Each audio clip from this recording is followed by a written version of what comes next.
At my brother's wedding, right in front of our entire family, his bride turned to me and said, "We don't want broken families in our family photos." Then she looked me straight in the eye and added, "You can sit this one out." I froze. Everyone else stayed quiet. My brother didn't say a word. My hand started to shake, but I nodded and stepped back without making a scene. My 10-year-old son, Milo, was holding my hand just a second before. He let go, walked straight up to the photographer, and handed him a small, folded piece of paper. The photographer opened it.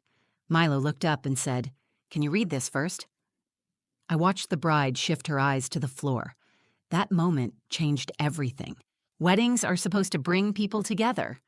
At least, that's what I kept telling myself as I zipped up my navy blue dress and helped my son, Milo, adjust the collar of his button-down shirt. He grinned up at me, missing one of his front teeth, looking more like a boy playing dress-up than a guest at a formal wedding. He was excited. He always loved big events, and he adored his Uncle Elias. I tried to match his energy, but underneath the lipstick and curled hair, I was nervous.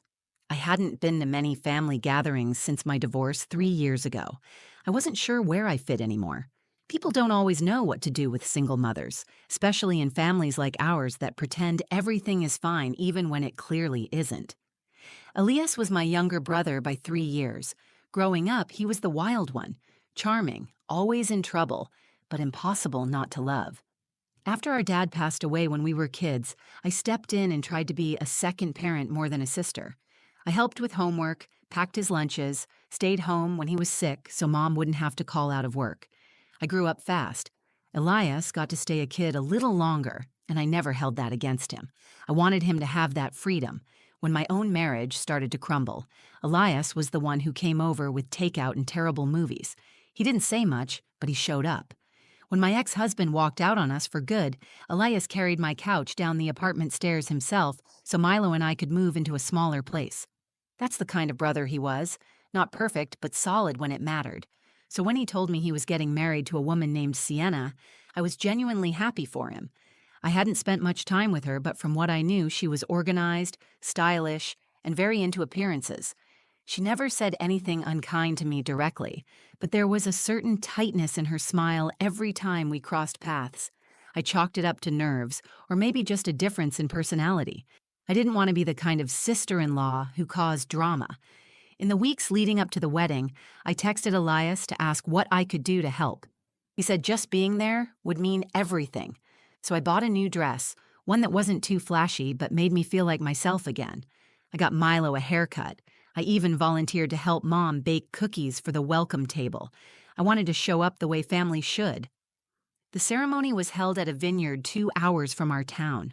Rows of white chairs were set up under a canopy of string lights. Everything looked like a page out of a magazine. The weather was perfect. The music was elegant. People were laughing, sipping champagne, posing for photos with the rolling hills behind them. I stood off to the side most of the time, watching Milo run around with his cousins. I noticed early on that Sienna barely acknowledged me. I tried to brush it off, reminding myself it was her day, not mine.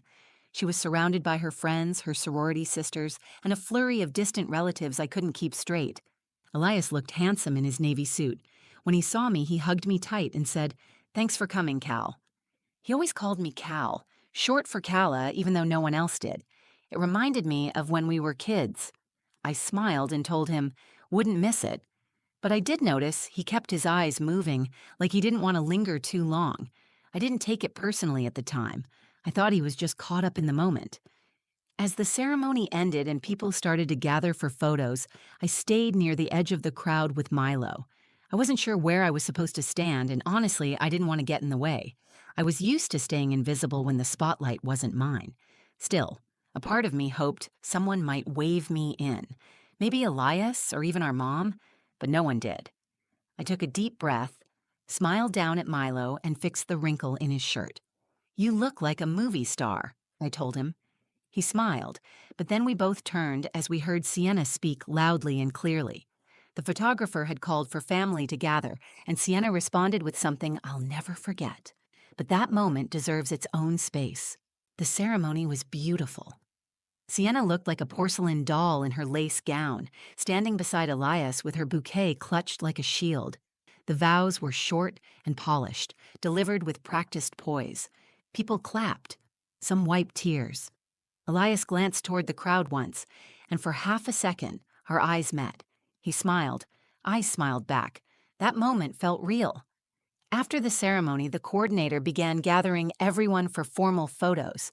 There was a list: bridesmaids, groomsmen, parents. Then came the extended family. Sienna's side moved with confidence, knowing exactly where to go. Her mother, a thin woman in a cream pantsuit and pearls, directed people like it was a corporate shoot. Someone called out, "Let's get the whole family!" I turned to Milo, smoothing his hair. "That's our cue." We started walking toward the arch where the photographer was setting up. I felt a flutter in my chest. Not excitement, but something like cautious hope. This was a moment I had prepared for quietly. I would stand in the back, hold Milo's hand, smile for the camera, and take my place without asking for one. As we approached, I saw Sienna stiffen. She looked at me, then at Milo, then at her mother. Something unspoken passed between them. Then she stepped forward, right in front of the group, and raised her hand to pause the photographer. She turned to me, her voice firm and clear. "Actually, we don't want broken families in our family photos." For a second, I didn't understand what she meant. I thought maybe she was referring to someone else. But her eyes didn't move. She added, "You can sit this one out." The breeze stilled. I heard the click of the photographer's lens as he lowered his camera. A quiet ripple of discomfort moved through the crowd. Elias didn't say a word. He looked down at his shoes. I felt my heart kick inside my chest. My ears buzzed, but I forced my face to stay still. Milo tugged on my hand, his little fingers tight around mine. I squeezed his hand and nodded, gently pulling him back with me. "It's okay," I whispered to him, keeping my voice light. "Go stand with Grandma." He looked up at me, confused.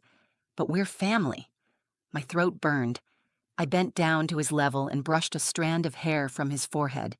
"It's just a picture, honey. It doesn't change who we are." He didn't move right away. His body stayed stiff. I gave him a tiny push toward the group and stepped back.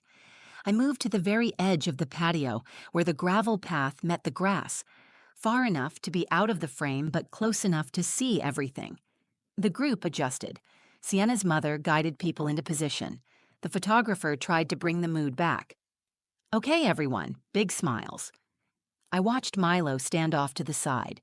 He didn't smile. His hands were in his pockets, and he kept looking back at me. My mother, standing 2 rows in, didn't turn around. She didn't look at me at all. A woman beside me, someone I didn't know, leaned slightly and whispered, "That was uncomfortable." I gave her a tight smile and said nothing. There was nothing to say. The bride had spoken, and no one had corrected her. I stood there for what felt like forever, holding my hands together to keep them from shaking. My chest felt heavy, but I stayed still. I didn't cry. Not yet. Then, just before the photographer raised the camera again, I saw Milo reach into his jacket pocket. He pulled out a small folded piece of paper. He stepped forward and tapped the photographer's arm. The man looked down at him, surprised. Milo handed him the note and said, "Can you read this first?" Every head turned. Even Sienna looked over, her mouth pressed in a straight line. The photographer unfolded the paper slowly. No one moved. No one said a word. Something was about to happen, and none of them saw it coming. But I did, because I know my son. The photographer held the folded note like it might burn his fingers. His eyes moved across the page, slowly at first, then more deliberately. The tension around the group was thick, like the whole patio had stopped breathing. I watched from the edge, holding myself perfectly still, unsure what would happen next. I didn't know what Milo had written, but I saw the look on his face, the way his chin was set, the way his hands stayed at his sides. He wasn't scared.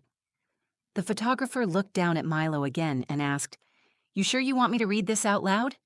Milo nodded. I stepped forward slightly, instinctively. My body wanted to pull him back to safety, to protect him from whatever might come next, but something in his stance stopped me. This wasn't a tantrum or a protest. This was something else. This was intentional. The photographer cleared his throat and raised the note. He read, "My name is Milo. I'm 10 years old. I was told my mom can't be in the family photo because we are a broken family. but we are not broken." A few people shifted. I saw Elias glance toward the sound of the words, his face pale. Sienna's expression didn't change, but her posture tightened. The photographer continued, "My mom is the one who makes my lunch every day. She came to my school concert when no one else could. She sits with me when I'm scared of the dark and helps me with math even when she's tired. She is not broken. She's the reason I smile in every photo." My throat clenched. I had no idea Milo had written those words, no idea he had been carrying them with him. The day I taught him how to tie his shoes, he cried when I left him at the bus stop. Now he was standing in front of 30 strangers, standing taller than I had ever seen him. The photographer's voice shook slightly as he finished. "If my mom isn't in the picture, I'm not either." He lowered the note. No one said anything. A bridesmaid blinked hard and looked away. One of Sienna's uncles cleared his throat like he was trying to swallow a stone. My mother looked down, her hands clasped tightly in front of her. Sienna turned away, her jaw clenched, lips pressed into a thin, irritated line. She didn't speak. She didn't move toward Milo. She just crossed her arms and stared off to the side. Elias stepped forward. He walked through the group until he reached Milo, then crouched beside him. "Did you write that?" he asked softly. Milo nodded again. Elias looked toward me. For the first time all day, he really looked at me. His face was a mix of guilt, love, and something I hadn't seen from him since we were kids: shame. He stood, held out his hand, and said, "Cal, come take your place." My legs felt heavy. My instinct was to protect Milo, to scoop him up and walk away, to shield him from any more stares. But then I saw his hand still open, reaching for mine, and I realized this wasn't just about me anymore.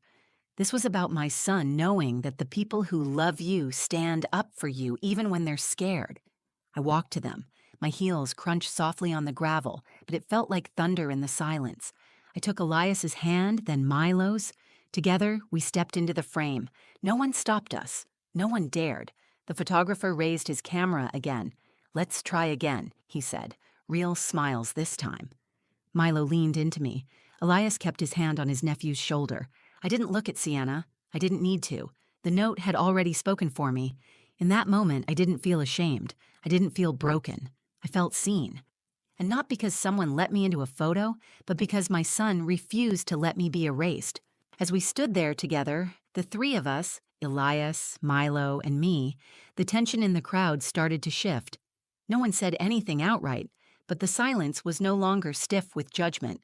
It was filled with something heavier, something real. People began adjusting their posture. Some looked down, others looked directly at me for the first time that day. But no one stopped the photo from happening. The photographer gave a small nod and took the shot. The shutter clicked. Once, twice, a third time. Milo gave a half smile that looked more grown up than 10-year-olds should know how to wear. Elias looked like he was still trying to figure out what just happened. And I stood in the center, not because I demanded it, not because someone finally invited me, but because my son had reminded everyone what family actually looks like. Sienna stepped back from the group. She didn't walk away, but her body was turned just slightly, her arms still crossed, her mouth tight. She said nothing to the photographer. She didn't acknowledge Milo or me. Instead, she turned toward her bridesmaids, who whispered something that made her shake her head. She kept her distance for the rest of the photos. She was present but withdrawn, like she had lost control of something she had counted on staying polished. When the formal photos ended, people started to mingle again. Glasses clinked. Music picked up. The weight of the moment began to scatter in pieces across the patio, carried by conversation and movement. But not everyone moved on so quickly. A few of Elias's friends came up to me, patting Milo on the back and telling him they had never seen anything like that. One woman in a floral dress said quietly, "That was brave, for both of you." I smiled and thanked her. Inside, I was still steadying my breath. My mother approached slowly. Her heels clicked against the stone path. She stopped beside me and looked at Milo, not at me. "You're raising a good one," she said.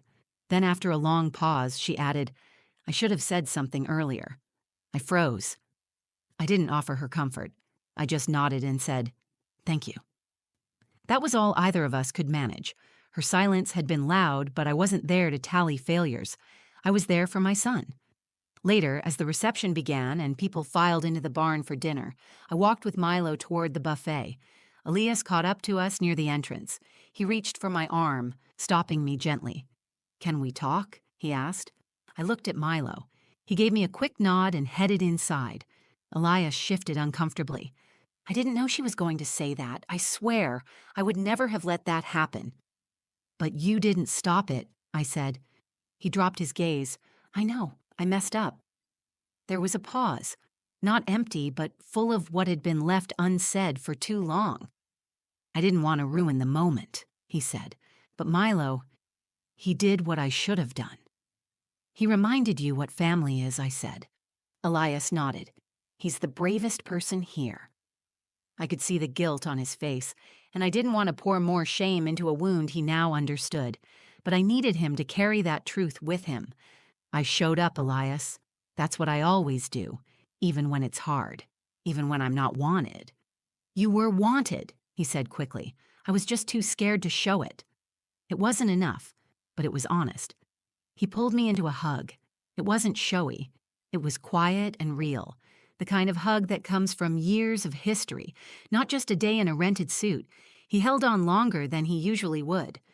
"Thank you for being there," he said. "I always will be, whether I'm in the picture or not." Then we pulled apart, and I walked back inside, where Milo was waiting, holding 2 plates of dinner, one for me, one for him. He handed me mine and said, "That was weird, huh?" I smiled. "Weird and perfect in its own way." He nodded. "Still glad we came." "So am I said. And for the first time that day, I truly meant it. The drive home that night was quiet. Milo sat in the back seat barefoot, his dress shoes tucked under his arm like a secret.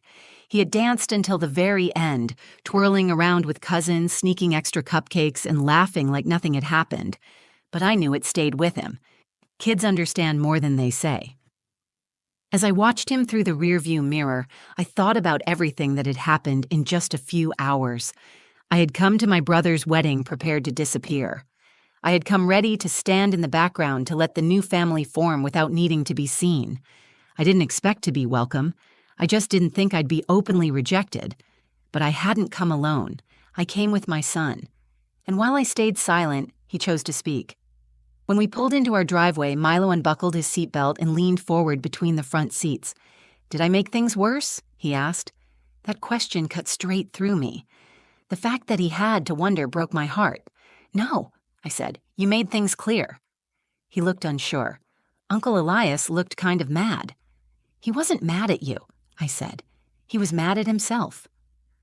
We went inside, and I tucked him into bed without much fanfare.